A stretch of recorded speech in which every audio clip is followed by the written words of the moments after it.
월가와 해외 관련 소식을 가장 먼저 제일 정확하게 전해드리는 외신 포커스입니다. 미국의 여러 가지 경제 지표가 있었는데 오늘은 또 일제히 또 지표가 다 안 좋게 나왔더라고요. 하지만 미 증시는 상승을 했습니다. 그 배경에는 무엇이 있었을까요? 다들 예상하시겠지만 바로 지표가 안 좋으면 양적 완화는 계속된다. 더 쇼 머스트 고 온 뭐 이런 얘기를 외신에서 올려놨더라고요. 여기서 말하는 더 쇼는 바로 양적 완화겠죠. 지표가 도대체 얼만큼 안 좋게 나왔길래 저런 또 역설적인 반응이 나왔나 한번 살펴보실까요? 먼저 ISM 제조업 지수부터 살펴보시죠. 미국의 공급관리자협회, 이게 ISM이거든요. 우리말로 하면 뭐 공제조합이나 협동조합 같은 단체에서 각 업종별로 이 회원사들의 설문을 실시해가지고 또 그 기업들의 항목별 동향을 묻는 역시 이 심리지표 가운데 하나고요. 그런 면에서 뭐 어제 보신 PMI 지수와 비슷한 뭐랄까 좀 이렇게 이 마크도 그렇고 ISM 제조업 지수는 뭔가 좀 되게 과학적이고 뭐 엄청난 좀 통계 수식 같은 게 바탕에 들어있을 것 같지만 실제로는 완전 아날로그식 서베이가 되겠습니다. 이것도 역시 50을 기준으로 해서 50 이상, 즉 좋다고 응답한 사람이 절반이 넘으면 경기 확장이고 반대로 50 미만, 그러니까 좀 부정적으로 응답한 사람이 더 많은 것으로 나타날 경우에는 경기 위축 이렇게 표시가 되는데요. 지금 보시다시피 5월 결과가 49를 기록했네요. 일단 50 미만이잖아요. 근데 이번 결과는 지난 4월달 전월에 50.7에서 한 달 만에 1.7%포인트 하락한 동시에 2012년 11월 이후 처음 50선을 밑돌았다고 하네요. 그리고 2009년 7월 이후에 딱 두 번째에는 50선 미만이라는 점에서 엄청난 지표 실망으로 기록됐습니다. 그 밑에 항목별로 보시면요. 대체 뭐가 이렇게 안 좋았다는 건지 종합지수는 일단 여기 49로 확인이 되고 계시고요. 방향은 경기 위축을 가리켰습니다. 다음에 이번에 가장 부진했던 것은 바로 신규 주문,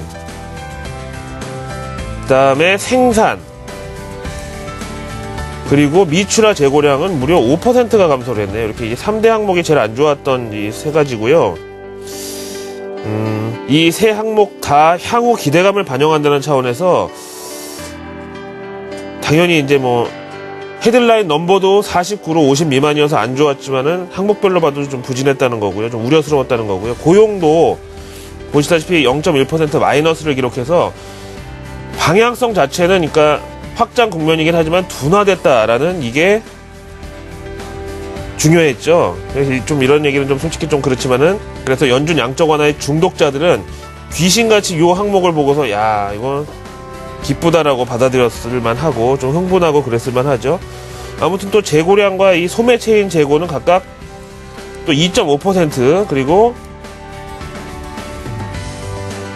1.5% 이렇게 각각 늘어났죠. 그래서 보통 이 재고량이 늘어난다는 것은 향후 잘 팔릴 거니까 재고를 쌓아놓자. 그래서 매출 증가에 대한 기대감을 반영할 때도 있지만은 이번처럼 이렇게 신규 주문은 줄고 생산도 줄고 고용도 줄었는데 재고만 늘었다는 것은 쉽게 말해서 좀 적체가 됐다는 거죠.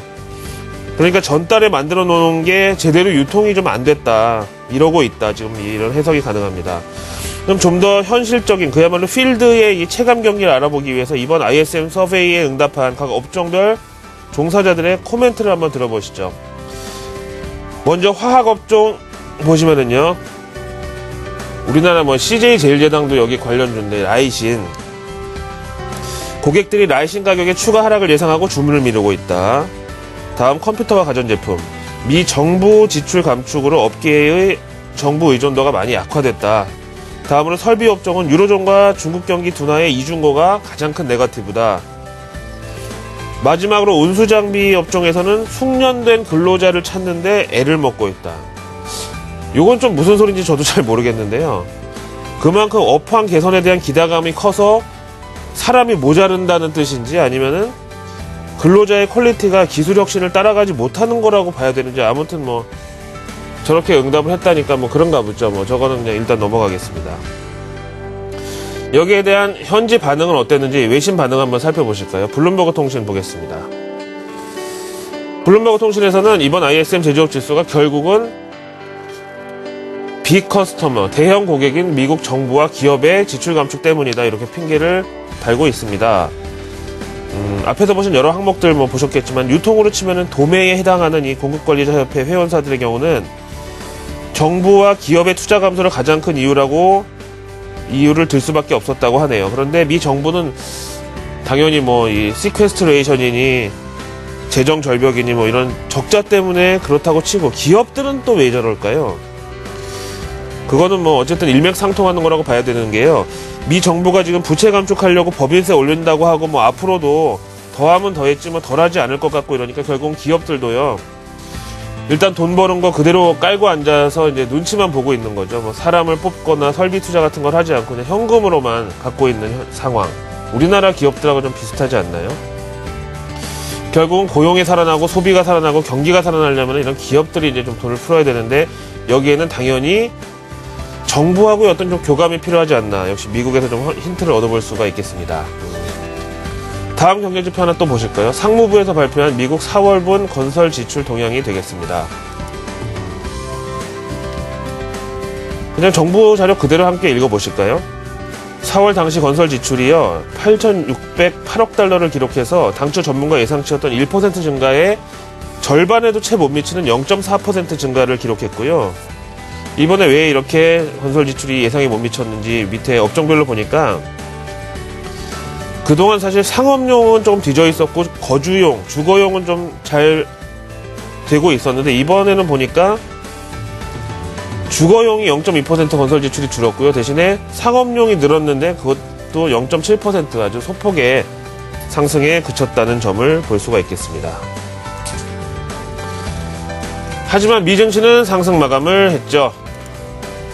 왜 그런지 앞에서 말씀드렸지만 연준 양적 완화에 대한 기대감이 오히려 이런 경제지표 부진에서 힌트를 얻었다라고 봐야 되는데요. 달러 인덱스 보실까요? 앞에서 보신 ISM 제조업 지수는 뭐 거의 재앙 수준이었고요. 다음에 요즘 뭐 나왔다 하면은 지표 호조였던 주택 지표마저도 오늘 배신을 했지만은 미 증시는 그야말로 선방했고요. 그 이유는 지표가 안 좋을수록 연준 출구 전략은 더 연장된다, 더 멀어진다 이런 이상한 안도감 때문이었습니다. 그래서 미 증시의 경우는 이런 날 또 상승을 하면 그것도 좀 이상하잖아요. 그래서 어쨌든 적당히 표정 관리를 하느라고 바쁜 하루였는데 외환 시장에서는 뚜렷한 반응이 있었습니다. 연준 양적 완화 연장에 대한 기대감을 반영하듯이 달러 인덱스가 큰 폭으로 하락을 하면서 달러 약세를 반영했습니다. 이렇게 달러가 약세로 가면 이제 환율에까지 또 영향을 미칠 텐데요. 외환 시장 가운데 우리가 가장 초미에 관심을 두고 있는 달러 대비 엔화 환율 보실까요? 드디어 100엔대 밑으로 떨어졌습니다.